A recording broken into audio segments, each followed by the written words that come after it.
After a short time, Narendra, Rakhal, Niranjan, Sharut, Shoshi, Baburam, Jogin, Taruk, Kali, and Latu renounced the world for good.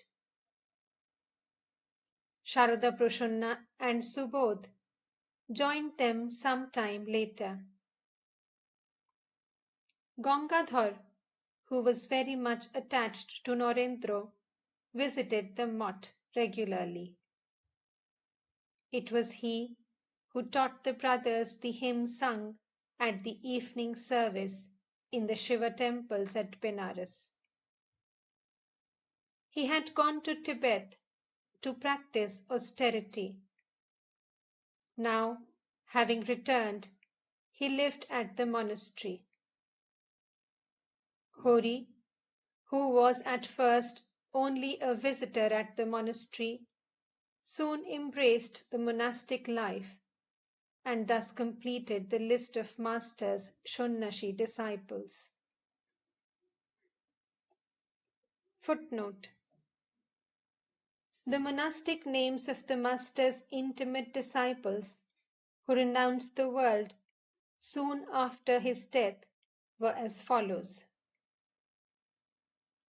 Narendra, Swami Vivekananda; Rakhal, Swami Brahmananda; Jogin, Swami Jogananda; Niranjan, Swami Niranjanananda; Latu, Swami Udbhutananda; Baburam, Swami Premananda; Taruk, Swami Shivananda; Hori, Swami Turyananda; Sharut, Swami Sharadananda; Shoshi, Swami Ramakrishnananda; Kali, Swami Obhedananda; Gangadhar, Swami Akhandananda; Gopal Elda, Swami Advaitananda; Sharada Prasanna, Swami Trigunatitananda;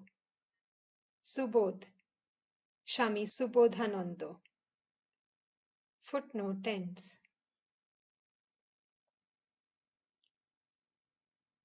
Surendra was indeed a blessed soul.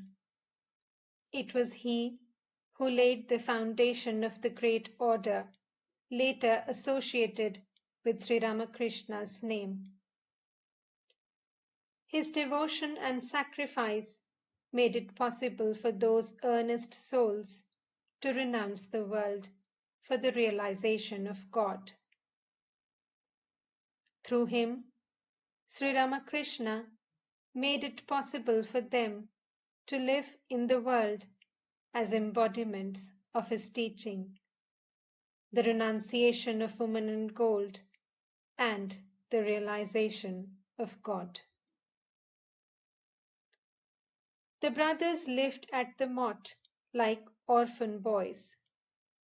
Sometimes they would not have the money to pay their house rent. Sometimes they would have no food in the monastery. Surendra would come and settle all these things.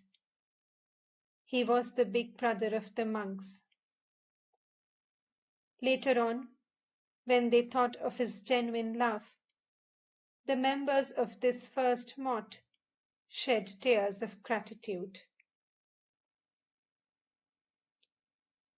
The new monastery became known among the Master's devotees as the Baranagar Mott. Narendra, Rakhal, and the other young disciples were filled with intense renunciation.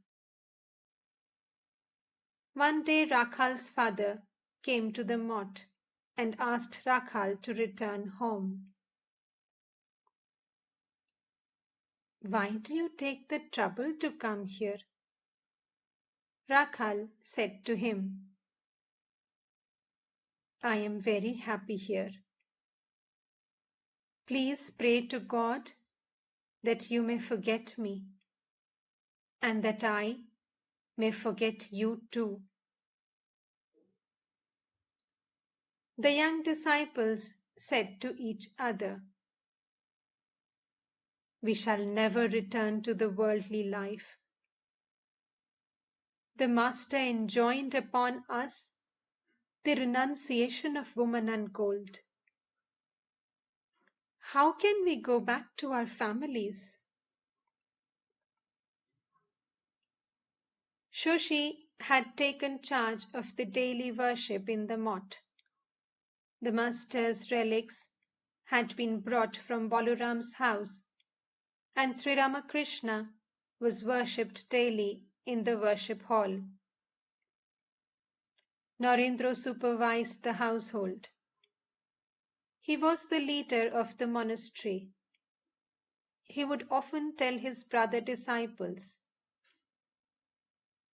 "The selfless actions enjoined in the Gita are worship, japa, meditation, and so on, and not worldly duties."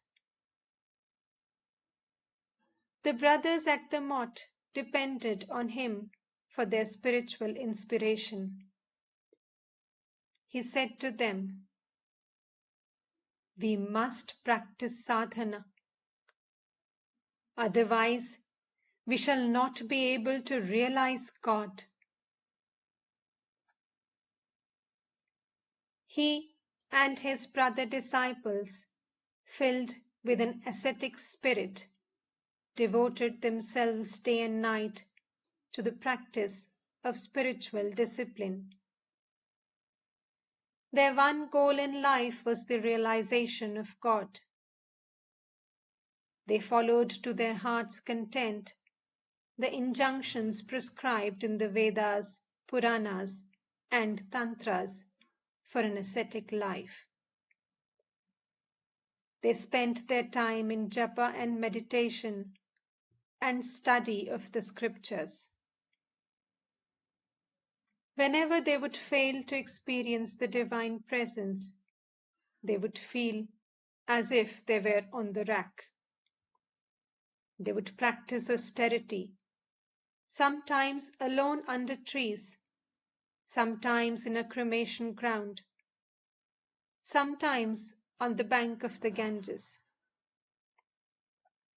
Again, sometimes they would spend the entire day in the meditation room of the monastery in japa and contemplation.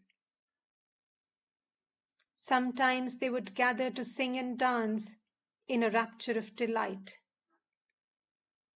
All of them, and Narendra particularly, were consumed with the desire to see God. Now and then they would say to each other, "Shall we not starve ourselves to death to see God?"